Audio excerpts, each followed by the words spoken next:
వీటన్నిటికన్నా చాలా గొప్ప దానం ఏది అంటే ధర్మమునకు సంబంధించినటువంటి విషయములను లోకమునందు ప్రచారము చేయుట.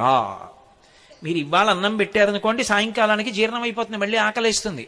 ఓ కంటికి శస్త్రచికిత్స చేయిస్తే కొన్నాళ్ళకి మళ్ళీ రెండో కంటిలో మసక ఏర్పడి శస్త్రచికిత్సకు సిద్ధం అవుతుంది. ఇవాళ జ్వరానికి ఔషధం ఇప్పిస్తే రేపు మళ్ళీ ఔషధాన్ని కోరుకుంటుంది. మీరు ధర్మం గురించి ఒక్క ప్రసంగం చేస్తే అధర్మ మార్గంలో వెడదామనుకున్నవాడు కూడా మానేస్తే వాడి వలన బాధపడవలసిన కొన్ని వందల మంది దాని నుంచి తప్పుకుంటారు. పైగా విని ఆచరించిన వాళ్ళందరూ ఉద్ధరణ పొందుతారు. అందుకే ప్రవచనానికన్నా ధర్మ ప్రచారం కన్నా గొప్పది లోకంలో ఇంకొకటి లేదు. అది ఆత్మోద్ధరణ హేతు. అందుకు ఈ దేశంలో మహాత్ములు కూడా తమలో తాము రమించి ఆత్మానుభవాన్ని పొందగలిగిన యోగులు కూడా ఆ మౌనాన్ని విడిచిపెట్టి ప్రత్యేకంగా వచ్చి వాళ్ళకి మౌనం విడిచిపెట్టడం ఇష్టం కాకపోయినా మన కోసమని మాట్లాడతారు. అందుకే వాళ్ళు అనుగ్రహించి మాట్లాడారు కాబట్టి వాళ్ళు మాట్లాడితే ప్రవచనం చేశారు, ఉపన్యాసం చెప్పారు అనరు, అనుగ్రహ భాషణం చేశారంటారు. ఎందుకని అంటే వాళ్ళు మాట్లాడక్కల, వాళ్ళు మౌనంలో ఒక్కటైపోయి అన్ని లోపలికి తీసుకుని రమిస్తారు. అలా రమించగలిగినటువంటి వాడు తన సౌఖ్యాన్ని పక్కన పెట్టి వచ్చి మాట్లాడుతున్నాడు. ఎందుకని? అయ్యో వీళ్ళు పాడైపోకూడదని మనకు ఉపదేశం చేస్తున్నాడు ఆయన. ఆ ఉపదేశం శాస్త్రాన్ని ఆధారం చేసుకుని జరుగుతోంది. ఆ ధర్మ ప్రచారమునకు లోకంలో అంత పెద్ద పీట.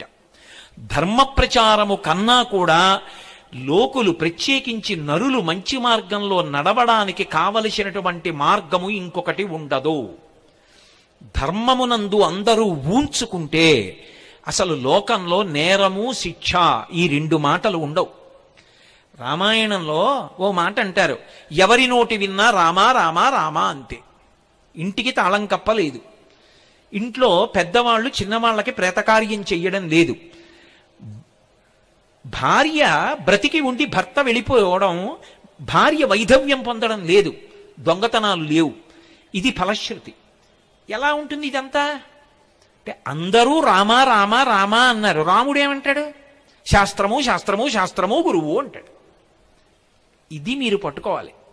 రామరాజ్యం రామరాజ్యం అంటారు. రామరాజ్యం రాముడే పరిపాలిస్తే వస్తుందని నేను అన్నాను అనుకోండి, మళ్ళీ రాముడు వస్తేనే, మళ్ళీ రామావతారం వస్తే రామరాజ్యం వస్తుంది. అలా అయితే రాముడు మనకిచ్చింది ఏమీ లేదని గుర్తు. మళ్ళీ ఆయన వస్తే రామరాజ్యం వస్తుంది కాదు.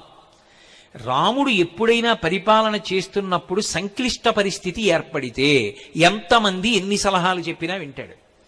తాను నిర్ణయం తీసుకునేటప్పుడు ఏమని చెప్తాడంటే, నేను ఈ పని ఇలా చేస్తాను, ఎందుకో తెలుసా, శాస్త్రం ఇలా చెయ్యమని చెప్పిందంటాడు.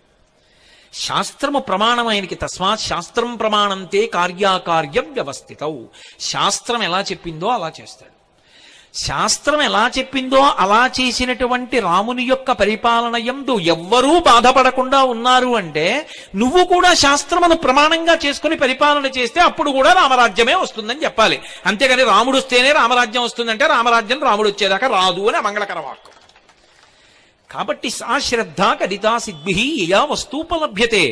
బాగుందండి, మీరేదో తలకొట్టుకు చెప్తున్నారు, సంతోషం. కానీ శ్రద్ధ కలగకపోతే ఎంత మీరు చెప్పినా ఇక్కడ విన్నప్పుడు పోని మీ మీద ఎందుకు పెట్టడం? ఈ ప్రసంగం చేస్తున్నప్పుడు నాకు శ్రద్ధ ఉంది కానీ కిందకి దిగేటప్పటికి పోయిందనుకోండి, ఏదో దొంగతనం చెయ్యాలనిపించింది అనుకోండి, అప్పుడు ఎలా, ఎవరికి చెప్పను?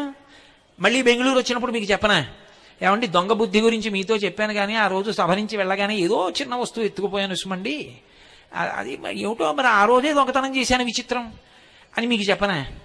కాదు, అలా చెప్పలేదు శాస్త్రం. శాస్త్రం ఏం చెప్పిందంటే, నీ బలహీనత ఏది ఉందో దాన్ని బలహీనతగానే నువ్వు గుర్తించగలిగితే. ఆయన అలా చెప్తాడు కానండి, కళ్ళ ముందు దొరికింది ఎక్కడ వదిలేస్తామండి అన్నవాడికి భగవంతుడు ఏం చేస్తాడు? ఆయన అలా చెప్పాడు, అది సత్యం, నేను అలా తీసుకోకూడదు పక్క వాళ్ళది, కానీ దొంగతనం చేసేసాను, నాకు ఈ బుద్ధి పోవట్లేదు, ఏదో ఒకలా పక్క వాళ్ళది ఎత్తుకొద్దామన్న భావన ఉంటుంది. ఇది ఎలా అంటే ఎవరికి చెప్పమని చెప్పిందంటే, అసలు నీకు ఈ సంకల్పాలు రావడానికి కారణమైన మనసుని నీకు ఇచ్చినవాడు ఎవరు? భగవంతుడు. ఆయనకే చెప్పు. ఆయన దగ్గర చెప్పేటప్పుడు దాపరిక వద్దు. ఉన్నదున్నట్టుగా ఆయన ఉన్నాడు అని నమ్మి ఆయన దగ్గర కూర్చుని చెప్పు. అంతేకాని కాశీ నుంచి నేనే కొనుక్కొచ్చానండి విగ్రహం అంటే ఆయన పలకడం, అది విగ్రహం. కాదండి, అది నేను కాశీ నుంచి తెచ్చిన విగ్రహం కాదండి, అది పరమాత్మ అంటే అప్పుడు పలుకుతాడు. సత్యసాయిబాబా గారు ఒక ఉదాహరణ చెప్తుండేవారు. వెనకటికి ఓ పిల్లాడికి ఎప్పుడు చూసినా పూర్ణత్వమే, అంటే అన్ని సున్నలే వచ్చేవి. ఎవరో ఒక ఆయన దగ్గరికి వెళ్ళి అడిగాడు, అలా ఉపన్యాసం చెప్పిన ఆయన, ఆయన నాకు మార్కులు రావట్లేదు, ఏం చేయమంటారు? విఘ్నేశ్వరుడిని పూజించబోయ్. ఆయన విఘ్నేశ్వరుడు బొమ్మోటి పెట్టి అగరత్తుల పాపం 30 రోజులు తిప్పి పరీక్షకి వెళ్ళాడు, మళ్ళీ సున్నా. ఎందుకు ఇది? ఇంకో ఆయన అడిగాడు, అమ్మవారిని పూజించు, శారదని పూజించు. ఈ విఘ్నేశ్వరుడిని అలా పెట్టేసి దూరంగా అమ్మవారిని తెచ్చిపెట్టి సరస్వతీదేవికి అగరత్తులు పెట్టాడు, మళ్ళీ రాలా, పక్కన పెట్టేశాడు. ఇంకో ఆయన అడిగాడు, శివుణ్ణి పెట్టబోయే, జ్ఞానం ఇస్తాడు అన్నాడు. శివుణ్ణి పెట్టి అగరత్తులు ధూపం వేస్తున్నాడు. ధూపం వేస్తుంటే ధూపం ఎక్కడేశారో అక్కడే ఉంటుంది ఏమిటి, అది అలా పోతుంది గాలిలో పొగ వెళ్ళిపోయి. ఈయనకి మార్కులు ఇవ్వనటువంటి దేవుళ్ళు ఉన్నారే, విఘ్నేశ్వరుడును సరస్వతీదేవి, అక్కడికి పోయింది. ఈయన ఆ రోజున ఇలా ధూపం చూపిస్తూ ఇలా చూశాడు, అన్నన్నన్నన్నా ఒక్క మార్క్ ఇప్పించలేదు కానీ ధూపం పీల్చేస్తున్నారా అని గబగబా వెళ్ళి 2 ఉత్తరీయాలు తీసుకొచ్చి విగ్రహాల ముక్కులకు కట్టేశాడు. గబాలన విఘ్నేశ్వరుడు సరస్వతీదేవి లేచారు. లేచి ఒరే నిన్ను అనుగ్రహించామన్నారు. ఆయన తెల్లబోయిదేడి, ధూపం వేస్తే నాకు ఎప్పుడూ పలకలేదు, ముక్కులు కడితే పలికేదేమిటన్నాడు. ధూపం వేసినప్పుడు మేము విగ్రహాలని ధూపం వేసావు, ముక్కులకి గుడ్డ కట్టినప్పుడు మేము ఉన్నామని నమ్మి గుడ్డ కట్టేశావు, ధూపం పీల్చేస్తున్నామని. మేము ఉన్నామని నువ్వు నమ్మితే కదరా మేము అనుగ్రహించాం. మేము విగ్రహాలంటే నిన్నెలా అనుగ్రహించాం, విగ్రహంగానే ఉన్నాం. ఇవాళ ముక్కు గుడ్డ కట్టావు, మేము ఉన్నామని నమ్మావు. ఏ భావనతో కట్టావు? ఉన్నామని నమ్మావు, చాలు ఉన్నాం పలికాం, ఇచ్చి శంభో విద్య. అసలు వాడు ఉన్నాడని నమ్మితే కదా వాడికి చెప్పడం. నేను కాశీ నుంచి తెచ్చిన విశ్వనాథుడు అండి, తిరుపతి నుంచి తెచ్చిన వెంకటేశ్వర స్వామి విగ్రహం అండి, నేను ఏదో కంచి నుంచి తెచ్చిన అన్నపూర్ణ కామాక్షి విగ్రహం అండి, ఇవన్నీ నీ తెచ్చిన విగ్రహాలేనండి. కొంత అంటే నేను అన్నాను, ఎందుకు అండం, ఎందుకు ఆ మాట అండం వదిలిపెట్టండి. కానీ ఈ విగ్రహాలు అన్న మాట మీరు అన్నప్పుడు అవి ఎందుకు పలుకుతాయండి? అవి పరమేశ్వరుడు ఏంటి? అసలు శ్రద్ధే లేదు అక్కడే. కాదు, వాడు ఉన్నాడు, వాడు ఆ రూపంలో కూర్చున్నాడు నా ఇంట, నా స్వామి. అందుకే సుప్రభాతం పాడితే నిలబడి పాడతారు, ఏకాంత సేవ చేస్తే కూర్చుని చేస్తారు. సుప్రభాతం ఎందుకు చేస్తారంటే చటుక్కుని లోపలికి వెళ్ళకూడదు. చటుక్కుని లోపలికి వెళ్ళిపోయారనుకోండి, మీరు ఏమని అడిగారు? ఏకాంత సేవ చేసినప్పుడు అమ్మవారితో కలిసి పడుకోమని అడిగారా? అమ్మవారితో కలిసి పడుకున్నప్పుడు ఇద్దరు ఎలా ఉన్నారో చటుక్కుని తలుపు తీస్తే ఎలా? మనమే చెప్తున్నామా వెంకటేశ్వర సుప్రభాతంలో? మనం చటుక్కుని తలుపు తీయడం కాదు, మనం బయట నిలబడి కౌసల్యా సుప్రజా రామ పూర్వా సంధ్యా ప్రవర్తతే అని బోల్డన్ని గుర్తులు చెప్పేసి, అదిగో చిలకల లేచిపోయి, చిలకలు అరుస్తున్నాయి, పళ్ళు తినేస్తున్నాయి, ఇవన్నీ చెప్పేస్తే ఆయన చటుక్కుని లేచిపోయి, అయ్యో ఇంతమంది పిల్లలు బయట నించున్నారు, లక్ష్మి ఒక్కసారి కనపడొస్తానని భళ్ళు తలుపులు తీసి బయటకు వస్తాడు. అప్పుడు నిజంగా ఆయన బయటికి వస్తే భక్తులు అంటారు, కమలాకు చచూచుక కుంకుమతో నియతారుణితాతుల నీలతనో కమలాయతలోచనలో కపతే విజయీ భవ వెంకట శైలపతే.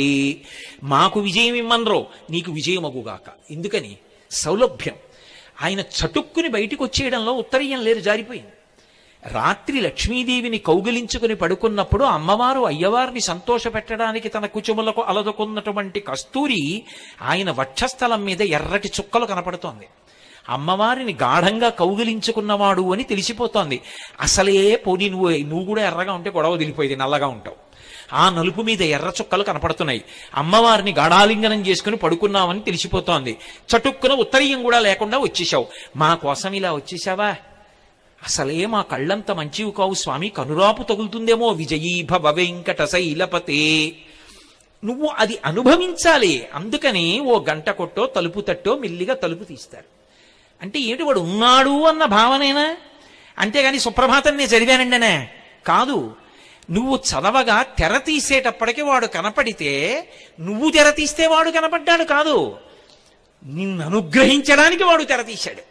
ఈ భావన ఉంటే ఆ తెర తొలగుతుంది.